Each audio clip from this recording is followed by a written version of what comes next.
Hello বন্ধুরা, আজকে আমি নিয়ে আসলাম তোমাদের জন্য একটি পোড়ামাটি আর্ট। এই চিত্রটি অনেক দিন ধরেই পড়েছিল, তাই ভাবলাম আজকে রং করা যাক। পোড়ামাটির কাজ আমাদের ভারতীয়র একটি গুরুত্বপূর্ণ অংশ। গ্রাম বাংলায় শত শত বছর ধরে মানুষ মাটি দিয়ে দেব দেবীর মূর্তি এবং শিল্পকর্ম তৈরি করে আসছে। তাই আজ ভালোবাসা দিয়ে এই ছবিটাতে রং করতে শুরু করলাম। লাল, হলুদ, নীল আর সবুজ, তাতে মা পার্বতী এবং গণেশজি ফুটে ওঠে। এই ছবিটা পুরনো থাকায় আমি এই ছবিটাতে নতুন করে নিজের মতো করে রং করলাম।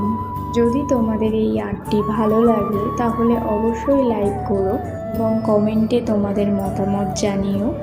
ইউটিউবে দেখে থাকলে সাবস্ক্রাইব করতে ভুলো না এবং ফেসবুকে দেখে থাকলে অবশ্যই ফলো করো।